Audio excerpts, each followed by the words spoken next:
Eis aí, abençoados, o tema do nosso estudo desta manhã. Os rudimentos fracos e pobres. O nosso versículo inicial se encontra em Gálatas, capítulo 4, versículo 9. Antes de nós lermos, eu vou me dirigir aos abençoados que estão pela gravação no YouTube, convidar vocês que não são inscritos em nosso canal a se inscreverem no canal, e não só se inscreverem, mas marcarem também o sininho. Hoje em dia funciona assim, né? Não basta você se inscrever, você tem que se inscrever e também marcar aquele sininho que fica do lado ali do botão de se inscrever, porque ao marcar o sininho você recebe as notificações. Então sempre que nós entrarmos ao vivo, ou sempre que postarmos um vídeo, qualquer coisa assim no canal, você vai receber notificação no seu celular, na sua tablet ou no seu computador, no seu navegador, tá? Então é importante você fazer isso em nome do Senhor Jesus. Estamos à disposição de vocês. Qualquer coisa, entre em contato com a gente pelo Fale Conosco do nosso site. Embaixo do vídeo no YouTube aí tem um link do nosso site, se você quiser conhecer. Nosso site você encontra tudo lá, os nossos vídeos, textos, áudios e, enfim, informações em geral. É só acessar o nosso site que está aí embaixo do vídeo no YouTube, tá? Eu quero convidar você que está pela gravação a conhecer também a nossa livraria, né? Nós temos uma livraria onde temos trabalhos maravilhosos, extraordinários, trabalhos editoriais, são textos maravilhosos, são livros com conteúdo profundo da graça. E se Deus quiser, logo, logo teremos mais material, mais conteúdo em livro também para vocês. Conheça o nosso trabalho editorial embaixo do vídeo no YouTube, tem um link também. E, por fim, convido você que está pela gravação a ser um patrocinador do nosso trabalho. Nós precisamos muito do apoio de vocês para continuarmos o nosso trabalho, a nossa obra aqui. Então, peço a você que apoie. Se você gosta, amado, do nosso trabalho, você quer que ele cresça, que ele evolua, que ele melhore, que projetos sejam colocados em prática, então coloque no teu coração apoiar. Você vai estar semeando em terra boa, tá? Embaixo do vídeo no YouTube também tem um link para você semear. Você clica nesse link e você vai ser direcionado a uma página onde há todas as informações, né, de como você pode nos ajudar em nome de Jesus, e realmente estamos precisando muito do apoio de vocês. Vamos ler, abençoados, Gálatas capítulo 4, verso 9. Agora, porém, que já conheceis a Deus, ou melhor, sendo conhecidos por Deus, como tornais outra vez a esses rudimentos fracos e pobres, aos quais de novo quereis servir? Que pergunta essa do Paulo, hein? Santíssima Igreja do Senhor Jesus, povo abençoado, eleitos, mais que vencedores, predestinados em amor, escolhidos por Deus desde antes da fundação do mundo, selados com o Santo Espírito da promessa. Meus amados, hoje vamos falar dos rudimentos fracos e pobres que estão infiltrados nas igrejas hoje em dia. Aliás, não só hoje em dia, mas há muitos séculos, né? Os rudimentos estão infiltrados na igreja do Senhor Jesus Cristo como se fossem elementos da nova aliança. E é importante nós trazermos esse assunto à tona, né? E nós sempre estamos falando nisso e buscando trazer esse entendimento, primeiro para relembrar, né, os conceitos para os irmãos que já estão em graça há algum tempo, né? E é sempre bom a gente rememorar algumas coisas, mas também muito mais pelos irmãos novos que estão chegando agora para a graça. Graças a Deus nós temos muitos irmãos novos, muitas famílias que estão agora crescendo em graça, que estão ao vivo com a gente agora, ou que estão assistindo pela gravação, e que estão recebendo a palavra e precisam entender o grande problema, a grande enrascada, eu diria, que é você estar envolvido com rudimentos fracos e pobres. E vocês que não entendem já vão entender do que Paulo está falando aqui, né? Assim como a igreja dos Gálatas estavam andando para trás, estavam regredindo, né? E a gente já vai ver isso aqui também, né? Como Paulo falou, Paulo perguntou para eles aqui: vocês agora conhecem a Deus? Esse é o primeiro ponto importante. Quando você conhece o evangelho verdadeiro, abençoado irmão, abençoada irmã, você está conhecendo Deus. Vocês estão percebendo a importância da graça? Olha só o que Paulo falou. Agora, porém, que já conheceis a Deus. Por que Paulo falou isso? Porque os Gálatas haviam recebido a palavra da graça. Eles foram chamados na graça. Então Paulo falou, agora vocês conhecem a Deus. Ou seja, amado, só se conhece a Deus de fato, claro que não na plenitude, porque Deus é algo, né, inenarrável, inefável, é indefinível. Mas assim, dentro daquilo que Deus nos permite conhecer dele, nós só conseguimos conhecer esse pouco que Deus nos permite que nós o conheçamos só por meio do Evangelho da Graça. Então, por exemplo, como eu sempre falo para vocês, né? Tem 20 anos praticamente que eu prego a graça, graças a Deus. Eu tenho 40 anos de idade, metade da minha vida venho dedicando praticamente, metade da minha vida a pregar a palavra da graça. Antes desse período, eu de fato não conhecia Deus. Eu achava que conhecia. Eu sou pregador desde 15 anos de idade. Desde criança, nos grupinhos de criança na Igreja da Lei, pentecostal, né? E depois me envolvi com música, né? Instrumentos musicais, comecei tocando bateria, depois passei para guitarra e tudo mais, e comecei a cantar, aquela coisa toda, né? Todo aquele envolvimento. E aí com 15 anos de idade eu fui para a Igreja Batista, já me colocaram na liderança, comecei a ensinar, me colocaram à frente da Escola Bíblica Dominical de Adolescentes, né? E assim eu fui seguindo, entre aspas, uma carreira, né? Vamos dizer assim. Então eu tinha assim, conhecimento da Bíblia? Tinha. Conhecimento histórico, técnico, entre aspas, vamos dizer assim? Tinha. Né? Eu dava aulas, eu pregava, aquela coisa toda. Era admirado, né? Poxa, rapaz jovem que já prega, tapinha nas costas. E tinha muito isso no meio do sistema, né? Muito tapinha nas costas, muito não sei o quê, E a carne gosta dessas coisas, né? E ali, abençoados, eu lecionava, pregava, cantava, tocava, liderava e não conhecia Deus de fato. O que eu conhecia era uma caricatura criada pelo sistema religioso. Sabe? Eu achava que conhecia Jesus e a Deus. Mas você só conhece a Deus quando você conhece a graça. Então, quando a graça começou a iluminar o meu entendimento, aí, a partir desse momento, eu passei a vislumbrar, sim, a Deus. O Deus que é revelado na palavra do Senhor. Como eu disse, a gente não conhece Deus plenamente, amado. Até porque nós estamos em carne. Nós temos a barreira carnal e tudo mais. E Deus é um ser, como eu falei, indefinível, inefável. Não há palavras que definam quem é Deus. Mas dentro daquilo que Deus quer ser conhecido por nós, mais uma vez eu vou dizer, só por meio da graça. Por isso Paulo falou, agora porém que vocês conhecem a Deus, ou seja, agora que vocês estão na graça, agora que vocês ouviram o verdadeiro evangelho, né? Aí depois Paulo até fala, ou melhor, sendo conhecidos por Deus. Porque na verdade, amados, antes de nós conhecermos a Deus, Ele nos conheceu antes. Não é o que a palavra diz em Romanos? E os que dantes conheceu, também os predestinou? Não está lá em Romanos capítulo 8? Os que dantes conheceu. Entende que coisa maravilhosa saber que Deus sempre nos conheceu. Isso é maravilhoso. E aí quando a graça te é revelada, você passa a conhecer Deus. Tremendo isso, né? Aí Paulo fala, agora que vocês conhecem a palavra, agora que vocês conhecem o evangelho, vocês já entenderam que vocês são conhecidos de Deus, ou Gálatas, vocês são filhos de Deus, conhecidos dele, antes da fundação do mundo. Como é que agora vocês querem voltar para os rudimentos, fracos e pobres? Você vê que a pergunta do Paulo é uma pergunta... Amados, eu posso até estar exagerando um pouco, mas sei lá, eu consigo pensar no apóstolo Paulo preparando essa epístola com uma angústia grandiosa no coração.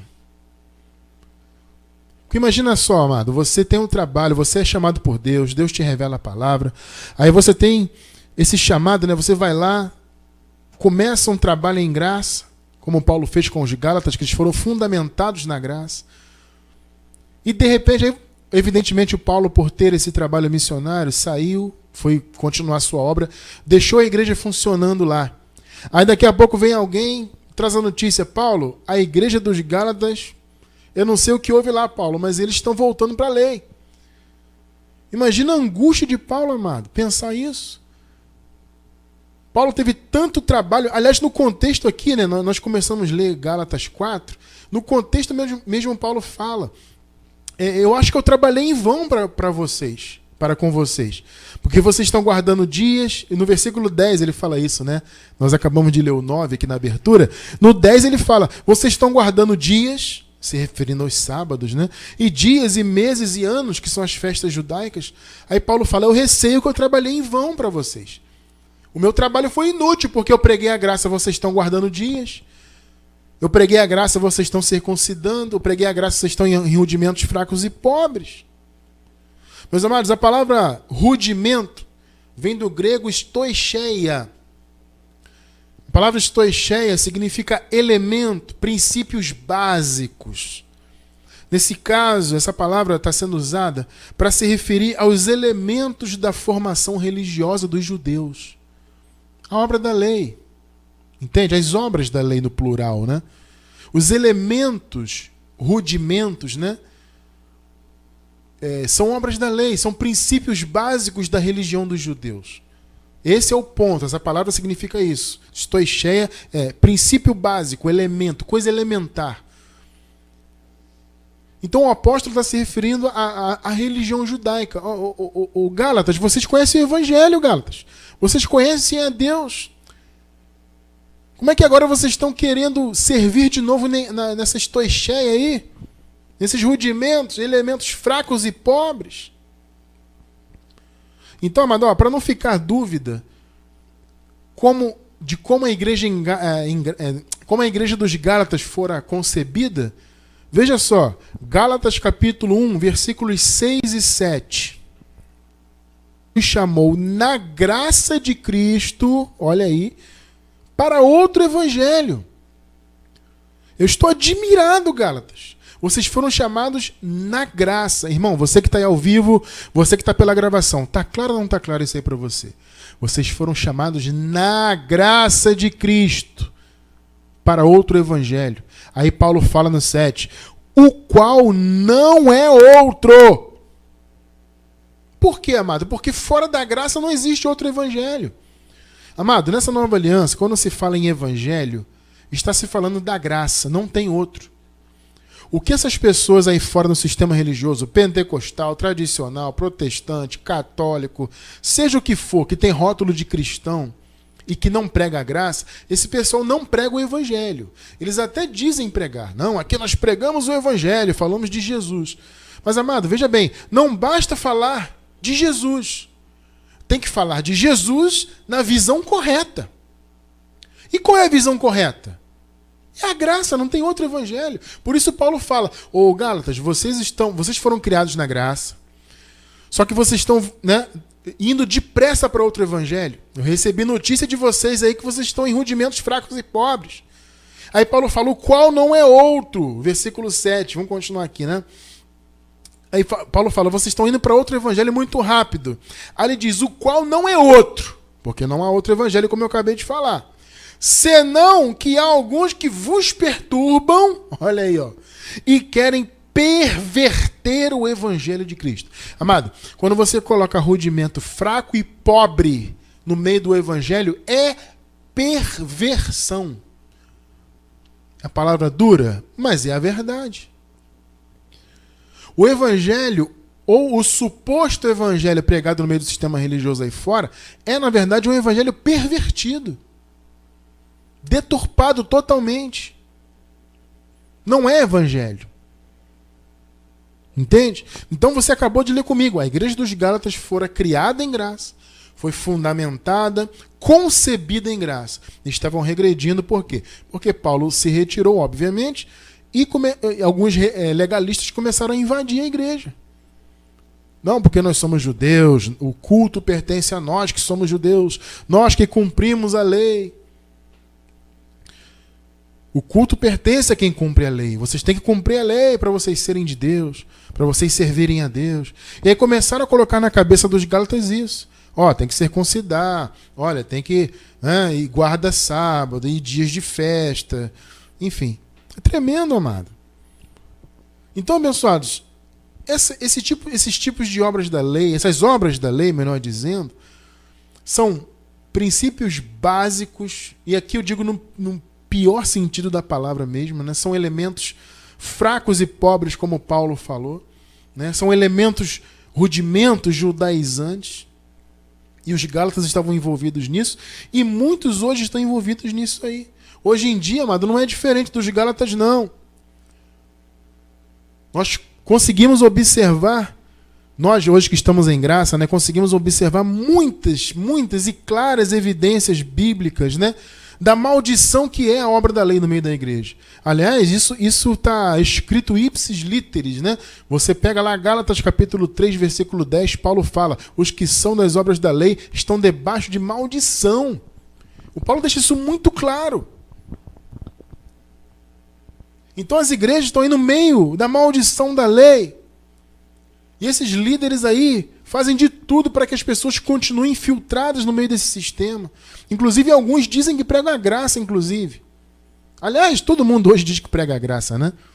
Até esses pregadores famosos aí que vocês conhecem da televisão aí, né? Até eles dizem, não, aqui é graça, liberdade, graça. Vai nessa que é graça. É graça com dízimo, é graça com isso, graça com aquilo, enfim. Graça nada, amado, é papo furado. Papo furado. O que eles querem é enredar o povo cada vez mais nas obras da lei, porque a obra da lei prende o povo, amado. A obra da lei faz a pessoa ficar ali presa naquilo ali e se sentindo culpada, né? Porque ela tem que pagar o preço e quando ela não consegue pagar, ela se sente mal e ela é uma maneira de prender o povo também. Olha, tem que cumprir. Olha, se não fizer, vai perder a salvação. Se não fizer, vai acontecer isso.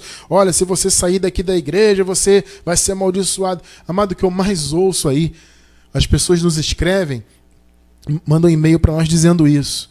O abençoado, eu estava numa igreja, mas eu tinha medo de sair porque o pastor falou que se eu saísse, eu ia ser amaldiçoado. Vocês veem, amados, que eles ameaçam o povo com maldição. Uma igreja... A uma denominação que eu pertenci, era assim também. Vocês acham que eu não passei por isso também? Eu passei. Uma das denominações que eu passei, eu acho que foi a denominação que eu mais fiquei tempo achando que estava servindo, né? Que eu mais fiquei tempo ali, o líder tinha esse pensamento. Quem sai daqui está amaldiçoado. Então as pessoas às vezes até ouvem a graça, gostam, porque são ovelhas, né? Então ela ouve, puxa, que maravilha, que palavra. Mas ela tem medo porque são anos e anos envolvidas com aquelas obras da lei, com aqueles rudimentos fracos e pobres, né? E o pastor diz, ó, se sair daqui vai perder a salvação, se sair daqui está amaldiçoado. Então a pessoa fica com medo. Então as pessoas estão envolvidas por quê? Porque elas não conhecem a amada nova aliança. Elas não conhecem os benefícios que o Senhor Jesus nos deu na cruz do Calvário. Amado, a palavra é claríssima quanto ao fim, né, da primeira aliança e o estabelecimento da nova. Então, você trazer elementos da antiga para a nova, como a maioria daí aí fora faz, isso, amado, é uma aberração, meu irmão. Você ressuscitar rudimentos fracos e pobres, obras da lei, esses elementos, né? Vocês trazerem isso, a pessoa, melhor dizendo, né, que traz isso para o meio da graça, amado, isso é uma das maiores heresias que pode haver. Veja só, Hebreus, vamos ler o capítulo 8 da carta aos Hebreus, os versículos 7 e 13, tá? Vamos ler junto aqui. 7 e 13, veja só. Pois, se aquele primeiro pacto, tá, tivesse sido sem defeito, ou seja, se a velha aliança fosse perfeita, nunca se teria buscado lugar para a segunda. Entende? Então, o primeiro pacto ele foi defeituoso. Por quê? Porque ele foi cumprido, ele tinha que ser cumprido por meio da carne. Ele dependia da carne. Por isso que Paulo fala na carta aos Romanos, no capítulo 8, o Paulo fala que a lei estava enferma pela carne. Porque a lei precisava da carne para ser cumprida, ela era cumprida por meio da carne. Versículo 13, dizendo novo pacto, ou seja, quando ele chama esse pacto agora de novo, Antes era velho, né? Se está chamando esse agora por meio de Cristo de novo, então o outro é velho, né? É isso que está dizendo, é isso que o apóstolo está dizendo aqui. Se diz novo pacto, ele tornou antiquado o primeiro. O primeiro está ultrapassado, é isso que ele está falando aqui. O primeiro foi por meio de Moisés, só que agora Jesus estabeleceu um novo, o segundo. E o que se torna antiquado, perto está de desaparecer. Nesse caso aqui, amado, eu sempre explico isso aqui, que nós temos que contextualizar os versículos dentro também da história. Tá? Para você entender bem a Bíblia, você tem que interpretar o texto bíblico dentro também da história da humanidade. Entende? Então você tem que ver quem escreveu, para quem escreveu, quando escreveu. Aqui, quando o apóstolo escreveu isso aqui, o templo de Jerusalém estava de pé ainda. O templo de Jerusalém, o templo mor da religião judaica, era aquele local onde Deus, no Antigo Pacto, se manifestava, onde os hebreus ofereciam, né, os sacrifícios de animais, os dízimos, onde o sumo sacerdote, uma vez por ano, ia oferecer, né, fazer lá as oferendas pelos pecados e tudo mais. Então, quando o apóstolo escreveu isso aqui, a lei estava sendo cumprida ainda no templo, porque o templo ainda estava de pé. Esse período aqui em que essa carta fora escrita foi antes do ano 70. O templo de Jerusalém, no ano 70, ele foi destruído pelo Império Romano. Então, ali, no ano 70, a lei teve o seu fim definitivo. Porque, veja bem, Jesus pôs fim à lei na cruz e na ressurreição no que se refere ao aspecto espiritual, ao valor que a lei tinha, né, espiritualmente falando, de conduzir o povo. A lei tinha essa incumbência, né? O apóstolo Paulo fala que a lei foi dada como um aio para conduzir o povo até Cristo, né? Então a lei tinha essa incumbência. Mas ali, quando Jesus morreu e cumpriu plenamente a lei e ressuscitou, ele pôs fim à lei, a esse sentido de aio. A lei acabou ali. Só que, na prática, ela continuava ainda sendo praticada. Os sacrifícios seguiam sendo praticados. Os dízimos seguiam sendo dados, oferecidos. Todo o ritual da lei dos sacerdotes e o sumo sacerdote continuava. Por isso que Paulo fala aqui, ó, e o que se torna antiquado, perto está de desaparecer. Por quê? Porque aqui já estava se caminhando para o ano 70. Não estava muito longe, tão longe mais do ano 70. Então Paulo falou, está perto de acabar. O templo de Jerusalém está de pé, mas ele vai ser destruído. Está perto de acabar. Tremendo, né? Para nós que vivemos depois desse período, já acabou. Já desapareceu. Dizendo o novo pacto, ele tornou obsoleto, antiquado primeiro. Amado, se foi tornado antiquado, ultrapassado, vencido, por que eu vou ressuscitar os elementos desse antigo pacto na minha vida de novo? Ele já desapareceu. Nós vivemos numa nova aliança, amado. E é o que eu sempre digo, existe uma metáfora até que eu uso, que é o seguinte, vocês sabem que, pelo menos aqui no Brasil é assim, eu acho que no mundo também. Quando a pessoa, de repente, não tem dinheiro para comprar um pneu novo para o carro, ela vai e compra um pneu recalchutado. O que é o recalchutado? É um pneu que já foi usado, já está velho, gasto, e aí os caras pegam, né, a empresa que trabalha com isso pega e faz um recapeamento novo. Reencapa, né, passa uma borracha nova em volta do pneu, então ele fica com a aparência de novo, mas por dentro ele está velho. Eu não sei se isso existe ainda, amado, eu confesso que eu não sei, mas quando eu era mais garoto eu ouvia muito falar isso. Meu pai, meu tio, né, as pessoas assim que mexiam com o negócio de carro na época, sempre falavam esse negócio, pneu recalchutado, recalchutado. É uma metáfora que eu uso para dizer o seguinte, a nova aliança, ela não é uma aliança recalchutada, entre aspas. Ou seja, ela não é a velha aliança que foi passada um verniz, uma borracha nova, ou o que quer que seja. Não, amado, ela é nova. Então, dentro dessa metáfora, vamos dizer que a nova aliança ele é um pneu novo. Não é um pneu recalchutado. É uma metáfora, tá, gente? Só para facilitar mais, né? Ou seja, não foi que a velha aliança foi pega e foi só acrescentado algumas coisas e tal, mas porque o que as pessoas pregam basicamente aí fora é isso, né?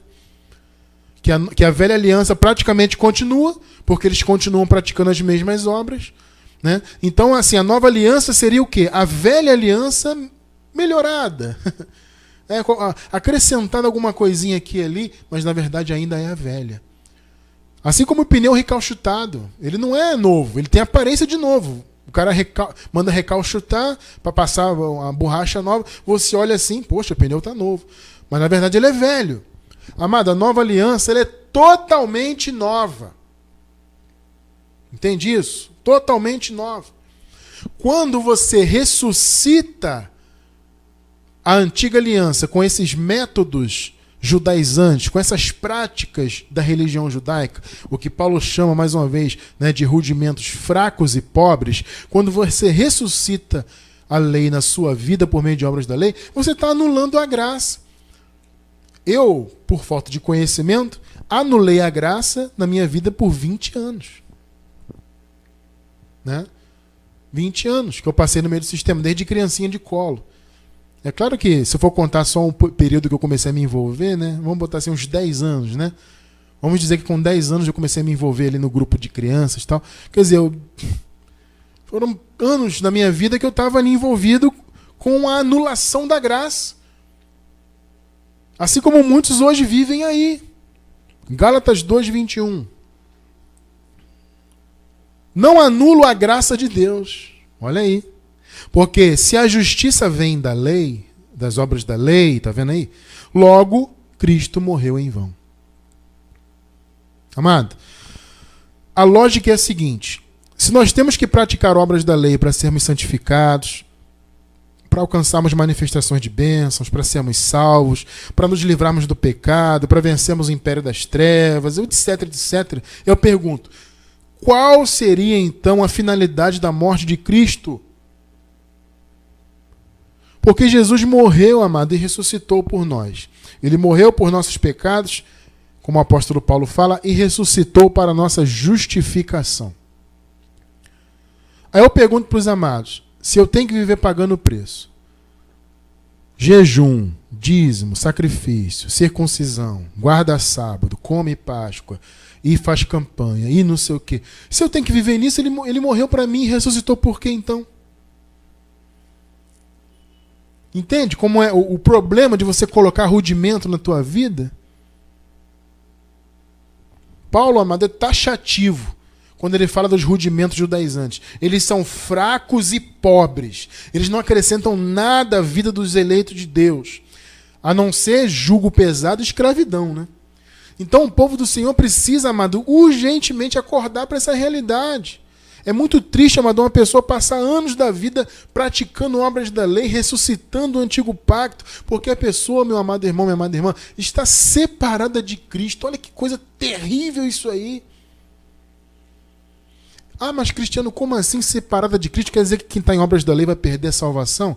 Amado, eu não entendo dessa forma, até porque a salvação não se perde. Estar separado de Cristo é estar separado na mente. O entendimento não está em Cristo. Veja bem, espiritualmente, quem é ovelha está salvo pela graça. É salvo, sempre salvo, amado. Então a salvação eterna das ovelhas não se discute. Jesus morreu na cruz e Jesus ressuscitou. Isso foi suficiente para ele salvar todas as ovelhas de uma vez por todas no espírito. Entende? Mas quando diz separado de Cristo, é na mente. Porque o seu espírito, obviamente, está unido a Cristo. Você sendo ovelha, é claro que o teu espírito é um com Cristo. Mas a sua mente não está. Então você vive praticando. Você não, né? A pessoa que está na lei, né? Quem está debaixo da obra da lei vive praticando esses sacrifícios de tolos, essas práticas inúteis, esse cerimonialismo todo, porque a mente dela está separada. Gálatas capítulo 5, versículo 4. Note que não é o Cristiano França que está falando isso não, amado. É a palavra. Separados estáis de Cristo. Olha aí, ó. Vós, os que vos justificais pela lei, da graça decaístes. Tremendo, né? É. O povo que está aí, amado, eles que está no sistema religioso, na cabeça deles, eles estão servindo a Deus. Assim como Paulo fala dos israelitas, né? Em Romanos capítulo 10, Paulo fala que os israelitas têm zelo por Deus, mas não com entendimento. As pessoas aí fora do sistema religioso, elas têm zelo. Elas sobem monte, elas fazem vigílias, elas fazem jejuns, pagam preço, dão dízimo, faz campanha, passa óleo e lambe o pó da terra, joelho no pó e horas de joelho no pó. Esse tipo de coisa as pessoas fazem porque elas têm zelo, mas é um zelo sem entendimento. Na verdade, as pessoas estão separadas de Cristo. Olha que tremendo isso. Então é importante, amado, a gente trabalhar na obra da graça. Nós aqui insistimos, amados, apesar de toda dificuldade, luta e falta de condições e perseguições, mas a gente luta 20 anos quase já nessa batalha. Sabe por quê? Porque nós entendemos, eu entendo aqui, amado, que esse chamado é fundamental para a igreja crescer. Quantas e quantas e quantas pessoas, graças a Deus, hoje estão em graça através do nosso trabalho, abençoado irmão, abençoada irmã. Mas, amado, frente àquilo, se formos comparar com aquilo que ainda temos a conquistar, é muito pouco. Nós temos um campo de trabalho enorme para libertar vidas. Por isso nós insistimos, para fazermos as pessoas entenderem que elas têm que abandonar os rudimentos fracos e pobres. Vamos ver alguns exemplos de rudimentos fracos e pobres? É evidente, amado, que eu não tenho como me aprofundar em todos os elementos que eu vou passar para os irmãos aqui. Mas, o que acontece? Todos esses elementos, eu vou deixar referências deles embaixo do nosso vídeo no YouTube, na gravação. Tá? Se você está assistindo pela gravação, você recebeu na lista de transmissões no WhatsApp, ou se você está assistindo a partir de quarta-feira em nosso canal no YouTube, embaixo do vídeo você vai encontrar referências de todos esses pontos que vamos tratar aqui. Vamos ver alguns exemplos de obras que o sistema religioso diz que são da graça, mas na verdade não são. Vamos ver. Número 1, um dos principais, jejum. A pessoa fica sem comer, jejum de alimentos, sem comer, sem beber. Alguns fazem jejum só de comida, mas bebem água. Outros fazem, a maioria faz de tudo, não come, não bebe nada. Passa o dia inteiro. Sabe, quantas vezes eu fiz jejum porque o pastor falou, ó, gente, vai ter campanha, hoje vamos ter que orar pelas pessoas, então vocês têm que vir em jejum, hein? E passava o dia inteiro sem comer, chegava na reunião lá, amado, para orar pelas pessoas, com a perna tremendo de fome. Desesperado de fome, mas acreditando que aquele jejum estava me fortalecendo espiritualmente. Na verdade, o jejum, ele é uma afronta a Deus. Amados, como já me criticaram por essa frase? Eu falo essa frase há muitos anos. Como já me criticaram? Como você diz que o jejum é uma afronta? É uma afronta a Deus. Nessa nova aliança é. Veja só. Marcos capítulo 2, vamos ler o texto histórico de Marcos. Vamos ler os versículos do 18 ao 20. Primeiro vamos ler o 18, obviamente. Ora, hoje, aqui é o seguinte, Jesus, né, tinha se achegado ali, nessa ocasião aqui histórica que está sendo retratada aqui, e ele foi, como sempre, pelos fariseus, né, pelos homens da lei, ele foi inquirido, né? Eles sempre vinham enfrentar Jesus, né? Então eles começaram assim, olha, ô Jesus, por que jejuam os discípulos de João e os dos fariseus, mas os seus discípulos de Jesus não jejuam? Eles sempre tentavam pegar Jesus, né, como que diz assim, de surpresa, né? Vamos surpreender Jesus, vamos ver o que ele vai falar. Aí fizeram essa pergunta. Os discípulos de João jejuam, os fariseus também, os seus não, Jesus. Versículos 19 e 20 agora. Respondeu-lhe Jesus: podem porventura jejuar os convidados às núpcias enquanto está com eles o noivo? No caso é o esposo, né? Nós já somos casados com Cristo, graças a Deus. Tá? Enquanto tem consigo o esposo, o noivo, não podem jejuar. Por quê? Porque o noivo, o esposo, está presente. Jesus está dizendo o seguinte, ô camarada, ou camaradas, né? Naturalmente tinha mais de um ali inquirindo Jesus. Olha só, os meus discípulos são meus convidados, cara. Entende? Eles são convidados ao meu casamento. Eles não podem estar em jejum. Já pensou, você vai numa festa de casamento em jejum, não tem comida? Então ele falou, não podem. Amado, é por isso que eu digo que é uma afronta você jejuar. Porque, veja bem, Jesus está presente na tua vida. Ele falou, enquanto eu estou presente, o noivo, no caso agora o esposo, enquanto eu que sou o esposo eu estou presente, não podem. Então quando o povo aí fora jejua, eles estão renegando a presença de Jesus na vida deles. Versículo 20. Dias virão, porém, em que lhe será tirado o noivo. Nesses dias sim hão de jejuar. O sistema religioso se apega nesse versículo aqui. Tá vendo? O esposo foi tirado. Olha, amado, ele pode ter sido tirado da tua vida, da minha não. A pessoa sempre vem com esse papo. Inclusive, amado, uma vez teve um abençoado que falou isso. Mas, Cristiano, aqui, ó, em dias virão que ele será tirado. Aí Jesus foi tirado, Cristiano. Ele não está aqui. Você está vendo Jesus aqui? O cara veio... Eu estava na época que eu participava de debate, né? Hoje em dia, graças a Deus, eu me livrei disso. Debate é uma grande bobagem, uma grande perda de tempo, né? Mas quando eu participava de debate, nessas coisas, teve um cara que ficou furioso comigo quando eu falei isso. Irmão, jejuar é uma afronta a Deus. Que afronta aqui, ó. Dias virão, porém, que será tirado o noivo. E nesses dias hão de jejuar. Jesus foi tirado, Cristiano. Cadê Jesus? Eu não estou vendo ele aqui.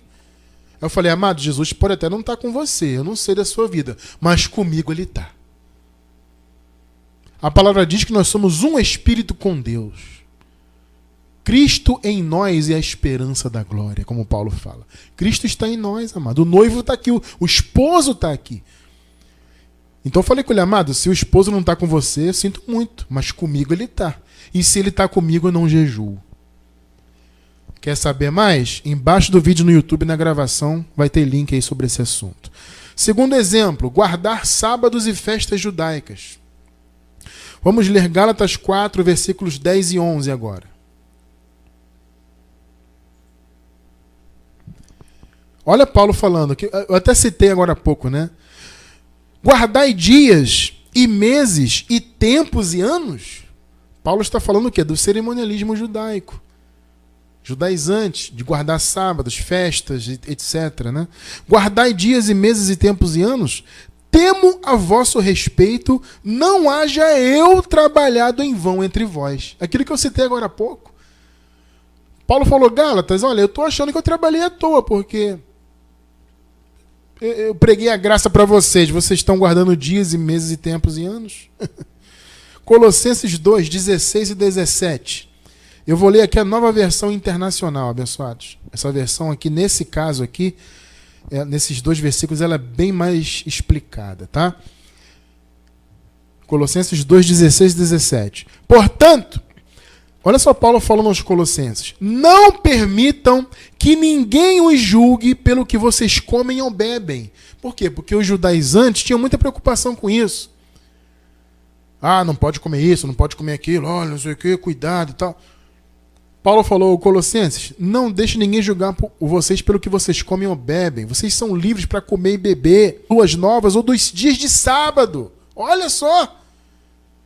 Por quê? Porque as pessoas julgavam as igrejas que não praticavam. E essas igrejas aí que foram fundadas pelo apóstolo Paulo, essas igrejas abandonaram a lei, essas igrejas não guardam sábado, elas não cumprem, elas não circuncidam.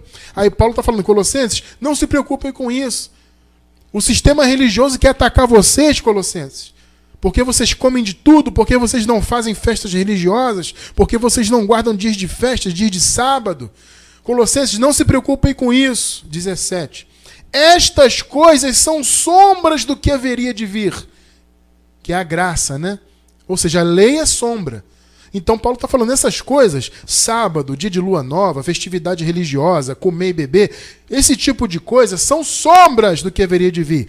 A realidade, porém, encontra-se em Cristo. Meus amados, se você está em obras da lei, você não está na realidade, você está na sombra. Agora, se você está na graça, você está em Cristo, você está na realidade. Graças a Deus que nós estamos na realidade. Percebeu o problema de você guardar sábados? É apregoado aí fora que você tem que guardar sábado. Não, porque o sábado de 24 horas tem que guardar. O sábado, no caso, é de sexta-feira à noite, né? A partir das 18 horas de sexta-feira, começa o sábado judaico, né? E vai até as 18 horas do sábado. São 24 horas. E as pessoas vivem guardando aí, algumas congregações, né? Insistem em ensinar as pessoas a guardar esse sábado de 24 horas. Amado, o nosso sábado é Jesus. Nosso sábado é todo dia é sábado, porque todo dia nós estamos em Cristo. Mas as pessoas vivem em rudimentos fracos e pobres. Terceiro exemplo, abluções e batismos, que são os batismos, lavagens por meio da água. As pessoas até hoje insistem com esse cerimonialismo, por quê? Porque os discípulos de Jesus batizavam como João Batista antes da morte de Jesus. Jesus mesmo não batizava, tá? Jesus nunca batizou ninguém nas águas. Os discípulos que batizavam pelo costume que veio de João. E os discípulos continuaram praticando no início da igreja primitiva. Até mesmo o apóstolo Paulo, amado, que foi quem recebeu a revelação da graça, até ele também chegou a praticar.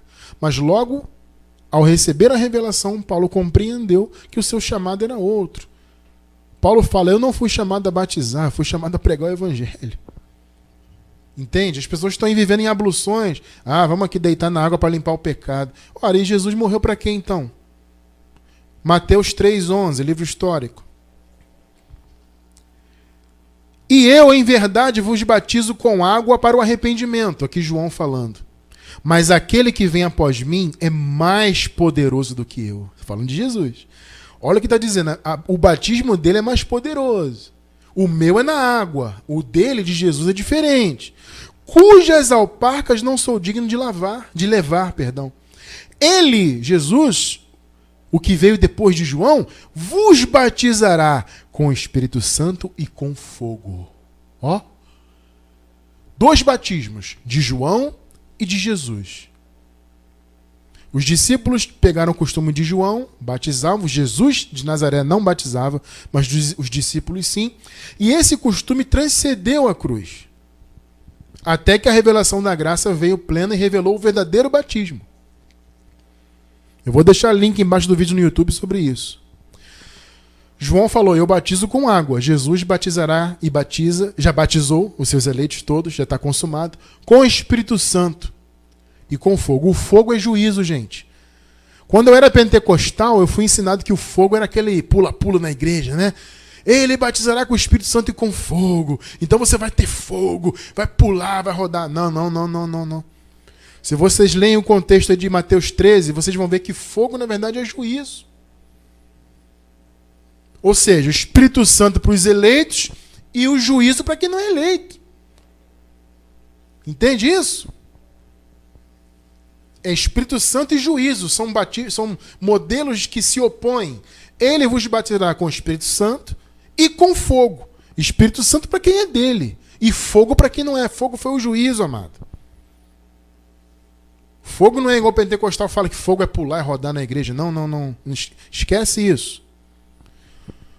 Vou deixar link embaixo do vídeo no YouTube na gravação sobre o verdadeiro batismo.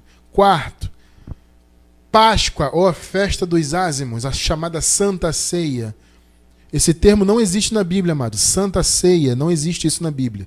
Na Bíblia existe Ceia do Senhor, que é diferente. A Ceia do Senhor foi a última Páscoa que Jesus fez com os seus discípulos antes de morrer. 1 Coríntios 5, versículos 7 e 8. Eu estou trazendo à tona aqui alguns dos rudimentos fracos e pobres que são praticados na igreja até hoje, como se fossem da graça. A Páscoa ou chamada Santa Ceia. 1 Coríntios 5, 7 e 8. Expurgai o velho fermento, para que sejais massa nova, assim como sois sem fermento, porque Cristo, a nossa Páscoa, já foi sacrificado. Já está cumprido. Olha o que Paulo está falando aqui. Pelo que celebremos a festa.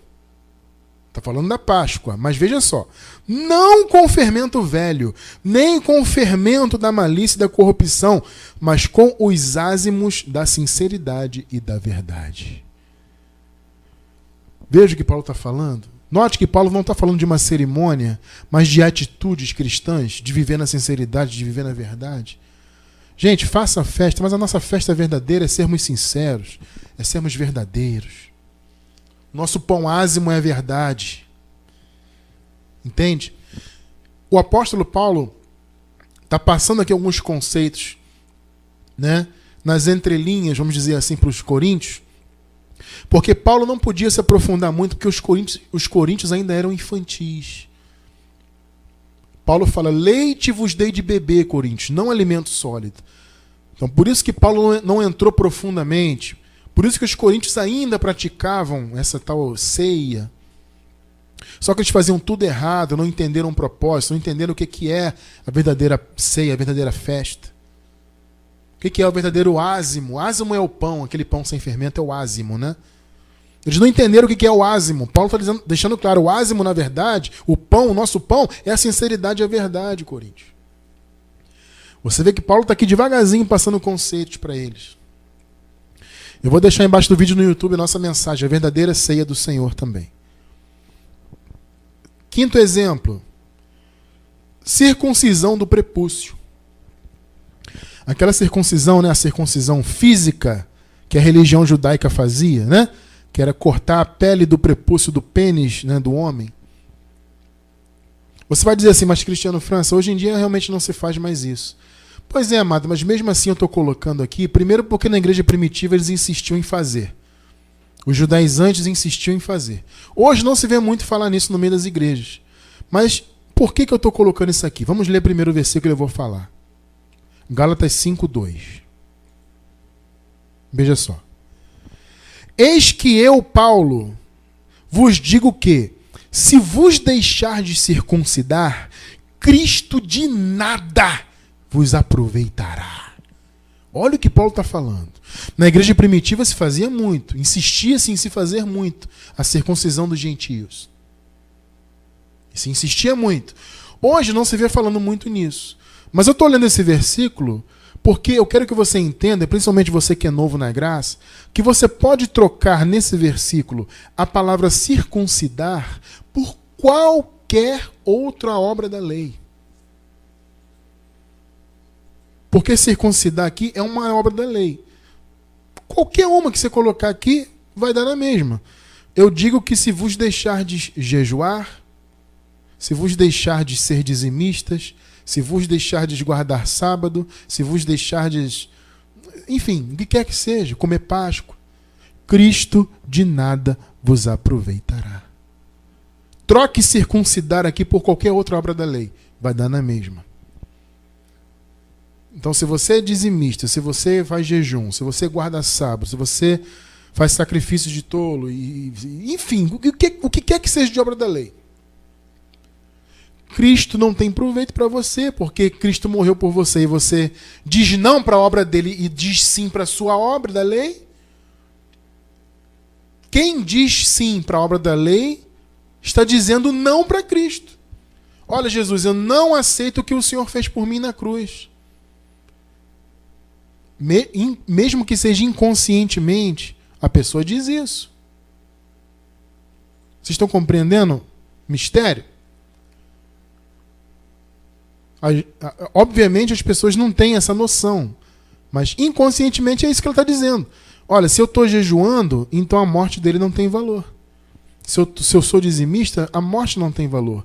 Se eu vivo pagando preço no sacrifício corporal, a morte não tem valor. Se eu fico nessas obras judaizantes e religiosas, o Cristo não tem valor então para mim. A partir do momento que você diz não para toda essa obra da lei, todo esse cerimonialismo, toda essa religiosidade, aí Cristo passa a ter valor para você. Por isso nós citamos aqui a circuncisão, apesar dela não ser praticada realmente nas igrejas em geral aí. Mas ela era praticada na igreja primitiva e hoje você pode, nesse versículo Gálatas 5:2, trocar a palavra circuncidar por qualquer obra da lei. É o mesmo resultado. Outro exemplo de coisas que estão superadas, mas que as pessoas insistem em colocar na graça: sacerdotes. Isso você vê muito na Igreja Católica, né? O que é a questão do sacerdote aqui? Veja bem, nós entendemos que há liderança, sim. A palavra diz que Deus deu dons aos homens, que Deus deu ministério, né? Aos homens, Deus deu dons, deu ministérios. Nós entendemos que isso é verdade, isso faz parte da igreja. Os ministérios, eles não são títulos de honra, não são títulos honoríficos, são dons. Nós entendemos que isso existe. Isso é bíblico e está na Nova Aliança. Já estudamos isso aqui muitas vezes. Porém, nós não defendemos a visão de sacerdote, como a Igreja Católica, por exemplo, defende. Por exemplo, a Igreja Católica diz que o Papa é o pontífice. O que é o pontífice? É a ponte, né? É a ligação entre Deus e o homem. Ou seja, eles colocam o sacerdote, o Papa, praticamente como o sumo sacerdote católico, cristão, entre aspas. E eles têm os padres e bispos e etc. também como sacerdotes. Ou seja, na visão católica, o padre intermedia a ovelha e Deus. Ele está entre a ovelha e Deus. Vocês estão entendendo? Assim como o Papa está, na visão deles, tá? Está entre Deus e todos os homens. O Papa é o pontífice, é como, metaforicamente, usando a estrutura da religião judaica, é assim. Na religião judaica havia os sacerdotes menores, diversos, que ofereciam sacrifícios diários, e havia o sumo sacerdote.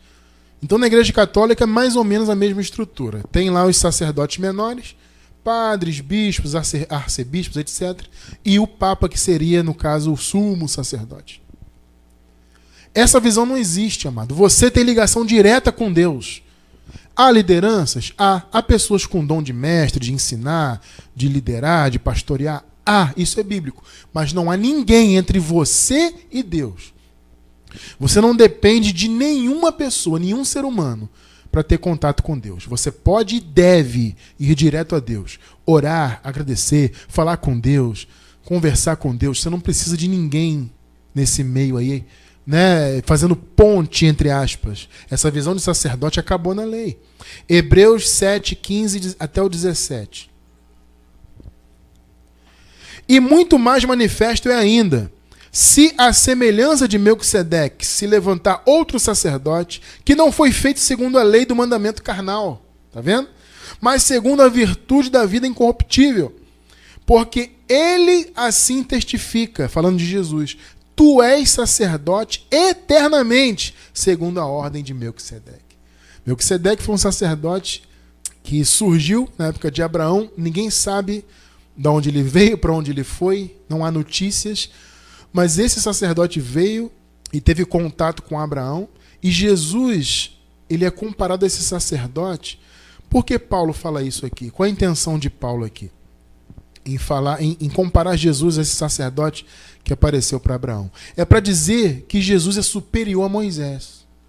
Porque esse sacerdote que veio para Abraão, o Melquisedeque, que não se sabe a origem dele e nem o fim dele, não há relatos históricos dele, de sua morte, o que quer que seja, não tem. Esse sacerdote veio e ministrou sobre Abraão. Ou seja, Paulo está dizendo o seguinte: gente, Jesus, ele não é da ordem da lei. O sacerdócio dele não veio da ordem da lei. O sacerdócio de Jesus veio de Melquisedeque. Melquisedeque não era da lei, até porque não havia lei na época de Abraão. Então Melquisedeque veio e ministrou sobre a vida de Abraão. Então Melquisedeque era superior a Abraão. Esse é o ponto. Aí Paulo argumenta: olha, se Melquisedeque é superior ao nosso pai Abraão, note que Paulo está falando com os hebreus aqui. Ele está usando uma linguagem para os hebreus entenderem, tá? É bom que isso fique claro. Então ele está dizendo: gente, Melquisedeque ministrou sobre Abraão. Ou seja, Melquisedeque era superior a Abraão. Jesus veio da ordem de Melquisedeque. Então Jesus é superior até mesmo a Abraão e, consequentemente, a Moisés. Esse é o ponto aqui da carta. Aliás, a carta aos Hebreus inteira, o ponto dela praticamente é todo esse. É dizer que Jesus é superior a Moisés. Então Paulo diz: gente, pensa bem, nosso pai Abraão, ele foi ministrado por Melquisedeque. Melquisedeque era superior a ele. E Jesus, então, veio da ordem de Melquisedeque. O sacerdócio de Jesus não veio da lei. Então, Jesus é superior a Abraão e a Moisés. Que palavra, né? Que coisa tremenda. E Jesus, aí Paulo está dizendo aqui para os hebreus, Jesus é o nosso sacerdote eterno. Tremendo isso, né? Hebreus 8:1. Vamos lá, já cansou, gente? Tu cansa não, hein? O esboço está longo hoje. Mas é muito bom estudar a palavra, é muito bom, né? Hebreus 8:1. Ora, do que estamos dizendo? O ponto principal é este. Temos um sumo sacerdote tal que se assentou nos céus à direita do trono da majestade. Jesus. A direita aqui significa autoridade, não é literalmente sentar à direita, tá? A palavra direita no grego, ela tem sentido de autoridade, de poder, tá? Ou seja, Jesus assumiu o seu poder pleno da sua majestade. Então, amado, esse negócio de sacerdote, não porque o sacerdote, você tem que ir lá falar com o sacerdote, porque o papa é o pontífice, porque o bispo, não existe isso. Você tem acesso direto a Deus. Eu, vocês, todos nós, em nome de Jesus. Outro rudimento fraco e pobre, as proibições e as imposições. Durante tanto tempo, amados, eu, Cristiano França, vivi em proibições e imposições. Vocês também. Não pode fazer isso, não pode fazer aquilo. Na minha época eu não podia usar, por exemplo, quando eu era pentecostal, não podia usar bermuda, não podia jogar bola com os amigos, não podia isso, não podia ir no cinema.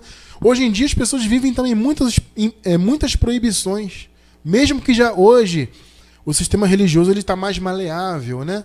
Até mesmo as igrejas mais tradicionais estão um pouco mais abertas, com um pouco menos de tradições, mas ainda assim existem muitas proibições e imposições. Mas veja o que a palavra diz, amado, 1 Coríntios 10:23. Olha só que tremendo. Todas as coisas nos são lícitas, mas nem todas convêm. Todas as coisas são lícitas, mas nem todas edificam. Amado, o cristão amadurecido, maduro, ele não precisa de ninguém proibindo ele de fazer nada. O cristão é livre para fazer o que quiser. Porque se você está em graça, você tem a sua mente exercitada. Você não precisa que ninguém fique dizendo, isso é proibido, aquilo é proibido. Não, você sabe o que é. A sua mente está treinada. Então você sabe o que convém e o que edifica. Então não tem lógica. Cristiano França, eu posso ir ali, eu posso ir acolá. Amado, você é livre. As pessoas falam, Cristiano, já me perguntaram assim, eu posso ir no jogo de futebol? Eu tenho vontade de frequentar um estádio? Amado, claro. Ir ao estádio não tem problema nenhum. Agora, cuidado com o que é feito lá dentro. Não vai se envolver com coisas carnais feitas lá dentro. Você vai lá, curte o seu futebol, volta para casa. É um exemplo. Eu quero ir no show do cantor fulano, Cristiano, eu gosto tanto. Mas qual é o problema? Vai, eu vou nos shows dos cantores que eu gosto. Qual o problema disso? Você vai, curte a sua musiquinha, o seu cantor. Beleza, é uma coisa cultural. Voltou para casa, acabou. Você vai lá, você não vai se envolver com o que é feito e deixa de fazer. Mas no show o cara faz uso de drogas, existe isso, existe aquilo. Problema de quem faz. Você vai, curte a sua música, o seu cantor, volta para sua casa. Por quê? Porque tudo é lícito, você pode. Agora, nem tudo convém. É conveniente para um cristão, um eleito de Deus, estar envolvido com drogas, com isso, com aquilo, com práticas erradas? Claro que não é. Não existe proibição. Você não tem que viver com proibição na tua vida. Cristiano, eu quero ir na praia, mas o pastor falou que ir na praia é pecado. Mas isso é uma bobagem. Essas proibições e imposições são coisas de religiosos. O cristão vive em liberdade e com a mente treinada para entender o que convém e o que edifica. É simples assim. Colossenses 2, 20 até o 22. Olha só o que Paulo fala aqui. Colossenses 2, do 20 ao 22. Se morrestes com Cristo quanto aos rudimentos do mundo, olha os rudimentos aí de novo. Ou seja, Colossenses, vocês já morreram com Cristo. E uma vez que vocês estão mortos com Cristo para esses rudimentos, os princípios elementares da lei, por que vos sujeitais ainda a ordenanças, como se vivesses no mundo? Tais como, não toques, não proves, não manuseies. Está vendo as proibições? As quais coisas todas hão de perecer pelo uso, segundo os preceitos e doutrinas de Cristo? Não, dos homens. Tá vendo? O que Paulo está dizendo? Gente, essas tradições de homens, proibições, imposições, tudo isso cai por terra. Esses usos e costumes, tudo isso cai por terra. Porque é coisa humana, isso não é de Deus. O cristão não tem que viver em proibições, não tem que viver em imposições. O cristão vive pela fé. É isso. O cristão vive pela fé. O cristão vive para amar, vive para fazer boas obras. E o cristão é livre para fazer o que quiser. Ponto final. Ah, mas Cristiano, como é que pode? Está escrito, tudo é lícito, você acabou de ler comigo. Então você é livre para fazer o que você quiser. Agora, a sua mente treinada vai dizer o caminho certo a andar. O que convém e o que edifica. Tudo é lícito, mas nem tudo convém. Tudo é lícito, mas nem tudo edifica. Se você é treinado na palavra, se você estuda a palavra, se você participa, por exemplo, né, aqui falando do nosso caso aqui, dos nossos cultos online, você está sempre alimentando o seu espírito, então a tua mente está preparada, meu amado. Você não precisa de ninguém te impondo nada ou te proibindo de nada. Outro exemplo de rudimento fraco e pobre, dízimo. Hebreus 7:4. Olha só. Considerai, pois, quão grande era este, se referindo ao Melquisedeque, que nós falamos agora há pouco, a quem até o patriarca Abraão deu os dízimos dos despojos. É uma baita de uma heresia a pessoa pegar o capítulo 7 da carta aos Hebreus e usá-la para falar de dízimo. É uma heresia tremenda. Porque o ponto do capítulo 7 não é falar de dízimo, é falar da superioridade de Jesus em relação a Moisés. É aquilo que eu falei agora há pouco. Abraão foi ministrado por Melquisedeque. Melquisedeque recebeu o dízimo de Abraão, que era um costume antigo daquela época de Abraão. Entende? Não era só Abraão que dava dízimo, isso era um costume antigo que pairava naquela época ali na região. De dar dízimos, mas não era dízimo constante, não era dízimo de ganhos. Veja bem, o Abraão, amado, ele não deu dízimo, entre aspas, do salário dele, ou dos ganhos pessoais dele. Ele deu dízimo dos despojos de guerra. Abraão venceu a guerra, e o que ele despojou das guerras, ele deu o dízimo a Melquisedeque, reconhecendo a autoridade de Melquisedeque. Mas foi apenas um dízimo. E o ponto aqui do capítulo 7 da carta aos Hebreus não é falar que o dízimo é obrigatório na graça. O ponto é apontar a superioridade de Jesus em relação a Abraão e, consequentemente, a Moisés. Esse é o ponto. Mas as pessoas distorcem tudo para dizer que dízimo faz parte da graça. Amado, graça é contribuição voluntária. Temos um chamado? Sim. E eu diria, contribuir voluntariamente é um sacrifício aceitável a Deus. Ah, Cristiano, você está inventando. Não, amado, está escrito. Nós temos uma mensagem, inclusive, que fala sobre isso. Não só sobre questão financeira, mas diversos outros sacrifícios, entre aspas, que são oferecidos em graça. O tema da mensagem é: ofereça os seus sacrifícios. Dentre esses pontos, um deles fala da questão financeira. Quando você voluntariamente oferece uma contribuição, você está oferecendo um sacrifício aceitável a Deus. Mas é voluntário, não é porcentagem, não é obrigatório, é voluntário, é de amor. Você vou semear. Você está oferecendo voluntariamente um sacrifício aceitável ao Senhor. Ponto final. Não existe dízimo na Nova Aliança. Nós temos um livro profundo sobre o dízimo. Eu vou deixar embaixo do vídeo no YouTube o link para aquisição do livro. Profundo sobre o assunto. Inclusive, nós temos um capítulo inteiro nesse livro sobre o capítulo 7 da carta aos Hebreus. Para desmistificar, desmascarar de uma vez por todas esses enganadores que usam o capítulo 7 da carta aos Hebreus para colocar dízimo na igreja. Todas essas obras, amados, que nós falamos, dízimos, proibições, imposições, sacerdotes, circuncisão, Páscoa, abluções, que são os batismos, guardar sábado, tudo isso, jejum, tudo isso que está no meio da igreja hoje, são rudimentos fracos e pobres. É a maldição da lei dentro da igreja. Por isso que nós insistimos, lutamos pela graça, para que o povo do Senhor abra os olhos de uma vez por todas. Aí você pergunta, mas Cristiano, se eu não tenho que praticar nada disso, eu vou viver de quê então? Se eu fui acostumado lá na igreja da lei a jejuar, pagar preço, dar dízimo, subir monte, fazer vigília, e agora que eu estou na graça eu faço o quê? Você vive pela fé, amado. Gálatas, para encerrar, Gálatas 3:11. Para encerrar. Olha só o que a palavra fala para você. É evidente que pela lei ninguém será justificado diante de Deus, porque o justo viverá pela fé.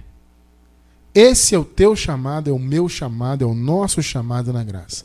Vivermos 100% pela fé.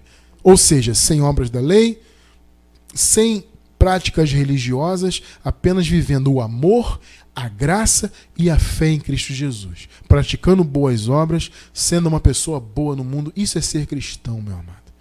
Não é viver submetido a enganos e práticas, obras ressuscitadas do antigo pacto. De maneira alguma. Agora que você conhece a graça, e aliás, você que é conhecido por Deus, como Paulo disse, nunca mais volte, meu irmão, para os rudimentos fracos e pobres. Agora vamos sempre olhar para frente, crescer em graça e evoluir, porque o mundo precisa de pessoas conhecedoras da graça, crescidas, evoluídas, mentalmente preparadas para defender essa palavra e iluminar o mundo em nome de Jesus.